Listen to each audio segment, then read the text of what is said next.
everyone. That was really beautiful. This guy. Speaking of what we can all do together, everybody have one of these cards? Just pull it up. Make sure you've got it. Put your hand on it. This Climate Parents is really not about what the people on this stage do, but about what we're all doing together. And what you'll see here is there's some really simple ways that you can be a part and join in the fun and join in the work and join in the victory that Michael just described. So if you can volunteer, if you can make a financial contribution, if you can help to bring in more people, those are all things that will make for success. There's a fourth thing that's not on here, which is your ideas. Like I said before, there's never enough creativity to go around. If you've got ideas, the team is asking for that. So please share your ideas, make some comments here, come up and talk to us. What I'm going to do next is just introduce the team of Climate Parents, and then you'll hear from each of the people on the team a little bit more about what Climate Parents is currently doing and what they're laying out as a way for us to work together. There's a theologian and a civil rights activist named Howard Thurman who said, "Don't ask what the world needs. Ask what makes you come alive. Because what the world needs is people who have come alive."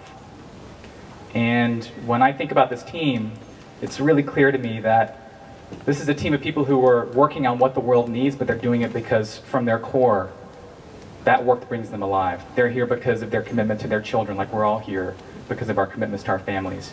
So, so with that, rather than introduce people one at a time and kind of go back and forth, I'm going to introduce all four of the people you're going to hear from next, just give you a sense of the extraordinary leadership that we have on the team, and then you'll hear from each of them one after the other. So first you'll be hearing from Lisa Hoyos, who's the director and co-founder of Climate Parents. Most recently she was the California director of the Blue-Green Alliance, an organization that was working up to scale up clean energy. It's notable that Lisa is no longer working at Blue-Green Alliance. She's now full-time with Climate Parents. It's notable to me that we've gone from an all-volunteer effort to a fully staffed team, and I just really want to congratulate Lisa and Mark and the whole Climate Parents team for that.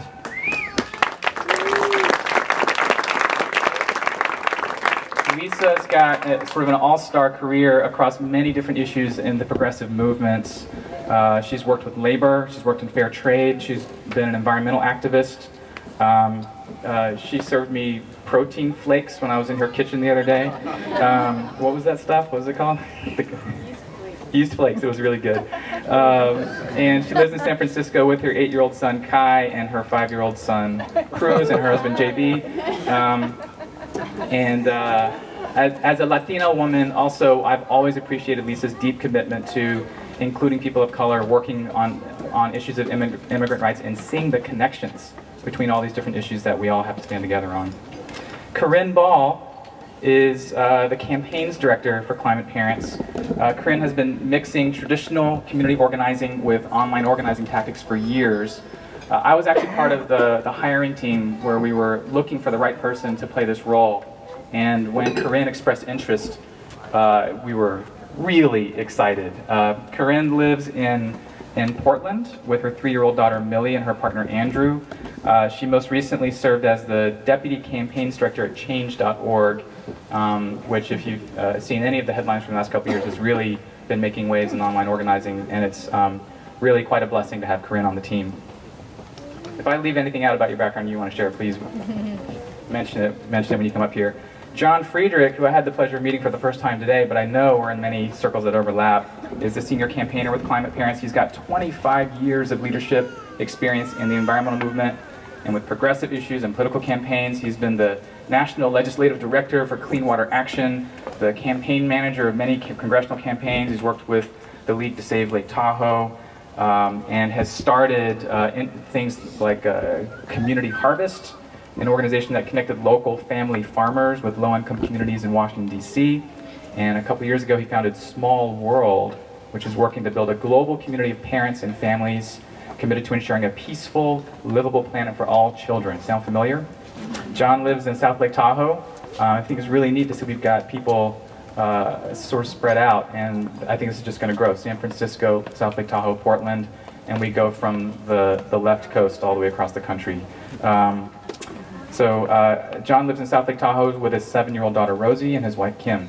So lastly, I'll introduce to you, you've already heard from Mark Hertsgaard, the other co-founder of Climate Parents with Lisa. He's a veteran journalist and author of 6 books that have been translated into 16 languages.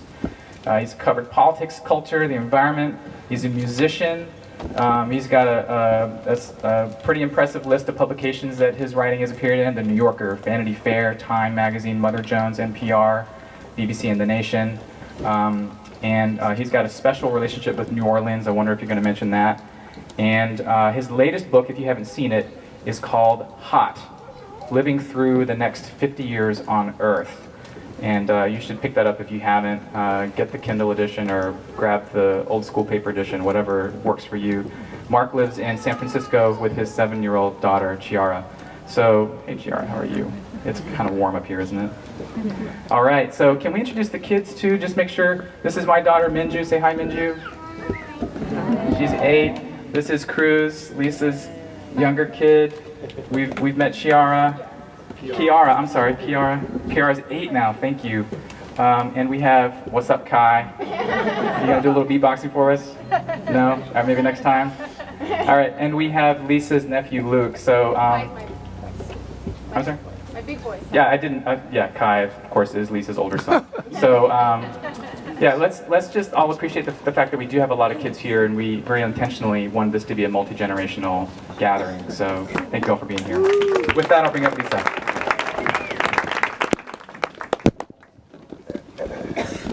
Hi everyone, thank you so much for being here. I didn't figure out how I'm going to read my notes and hold the mic at the same time, but it's just, we'll do some formal thank yous at the end, but I just want to just straight up say how thankful we are that you're here to help us grow and build our organization. So parents are powerful people. We may not always feel that way at home when we're chasing kids to eat their vegetables, or in the case of my family, as you can already tell, it's like 30 minutes past bedtime, and they're still doing a wrestling tournament on the bed. We may not feel powerful, but demographically and politically we are, and we certainly have a much greater potential to be if we get organized on the climate issue and leverage our power. There's 160 million parents in the U.S. We're the backbone of the economy. We're a major voting bloc, you know, all the attention on soccer moms.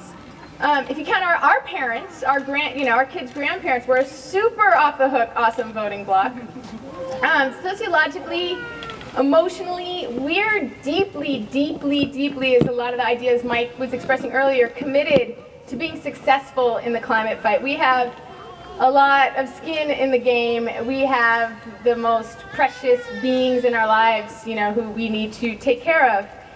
And I think parents writ large, whether they're active on climate or not, we start planning for our kids' future from the minute they arrive. We start saving for college if we can, even before they're out of diapers. And one thing I notice about parents who are active on climate already is that they're always talking about their kids. We all talk about our kids when we talk about why this work is meaningful to us. The president talks about Sasha and Malia whenever he talks about climate change. However, I will note that the president still talks about an all-of-the-above energy strategy, and you don't hear Michelle, who's trying to scale up nutrition in kids, talking about an all-of-the-above eating strategy.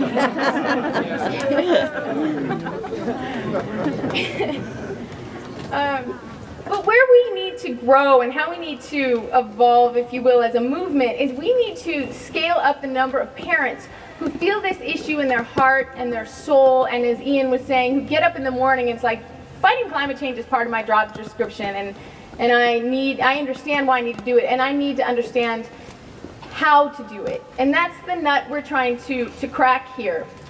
The level of threat that climate change poses, and I think Mike laid that out really well, talking about what we're seeing in Colorado. I mean, it was heartbreaking reading some of the quotes from some of the parents and families who are, you know, I want to keep this kind of G-rated on climate impacts here, but who, you know, are suffering greatly because of changes we're seeing every week. The 100-year floods that happen every year, the Hurricane Sandy, and all of those points of suffering in our communities. My brother went to did his residency in the Poudre River Valley. We know people there and families there. It's like it's touching all of us.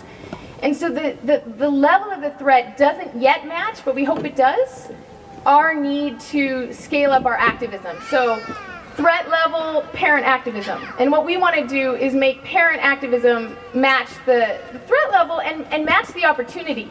Because our kids are going to be, as Mike mentioned, the people inventing and investing and really making this clean energy economy that we need to grow possible. But we have to do it now. We can't wait till they grow up. So climate parents want to do two things that I would say are at the cultural change level.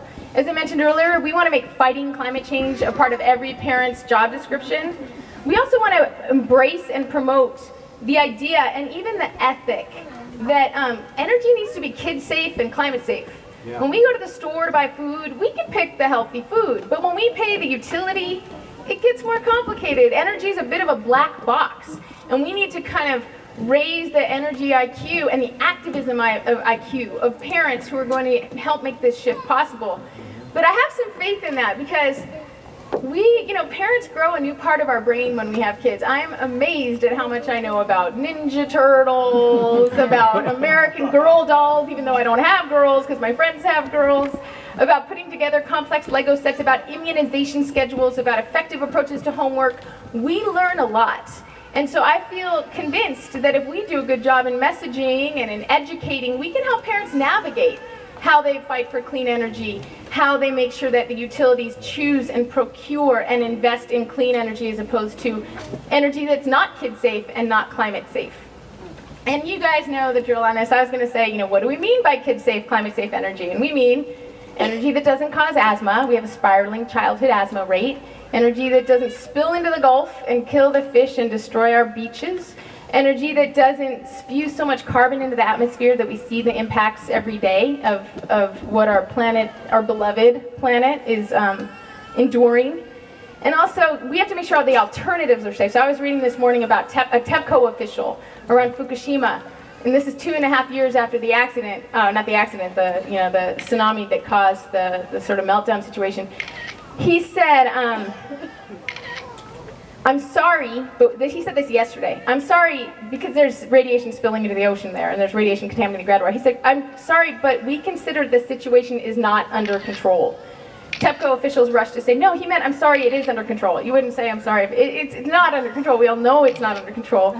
And I feel that the climate change situation, it's the same thing. It's not under control. And that's why parents, that's why people who love and fight for our kids every day need to step up.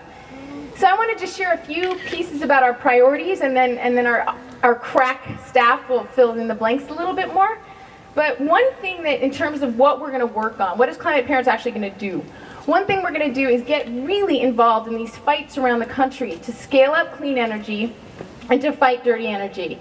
And we're going to do that by partnering with allies, but our special niche is bringing in the parent voice and bringing in the family voice and bringing the presence of kids. And we want to do that in op-eds. We want to do that in what people testify in hearings. We want to do that in what people write to their utility every month when they pay their bill about how come we're not investing in kid-safe energy and climate-safe energy. The second thing we want to do is protect our kids and our communities from climate impacts. And that requires investment. And for all of us who've done any sort of social justice work, we know it's always a big tough fight when you're trying to get public investment. But we need to get public investment in seawalls and stopping heat island effect. We need to get investment in levees and all of that. But the good thing for us and for parents is that's a lot of state investment and city investment. We can do that work on the ground. In Mark's book, Hot, he talked about a very proactive mayor in Seattle who did some of that investment about 10 years ago. And then kind of lucky for me, an old pal of mine is, I feel like Forrest Gump in terms of knowing people who have these meteoric rises, but he's now the mayor of LA, Eric Garcetti. And he's really committed, he told us the other day, he wants to make LA an incubator for climate preparedness. So while we fight for reducing carbon pollution, we want to fight to protect and make our communities and our kids' livelihoods safe as we deal with the climate changes already in the pipeline. And finally, schools. How many of you are like connected to a school in any way through your child or your grandchild? Schools are essentially a reflection of our society. We spend all our time at work during the day, a big chunk. Our kids spend most of their time in school. So we want to make sure schools are a place where kids really get a sound foundation in climate science, a sound foundation in climate solutions, and even where the school environment reflects the kind of changes we want in society. So we're kind of looking at how do we scale up parent and kid involvement in making sure there's solar in every school in our country. So we're looking at that, and John will say more about that, and Corinne will say a little more about clean energy. So in closing, I'm going to just talk about a few things about the approach we're taking to our work.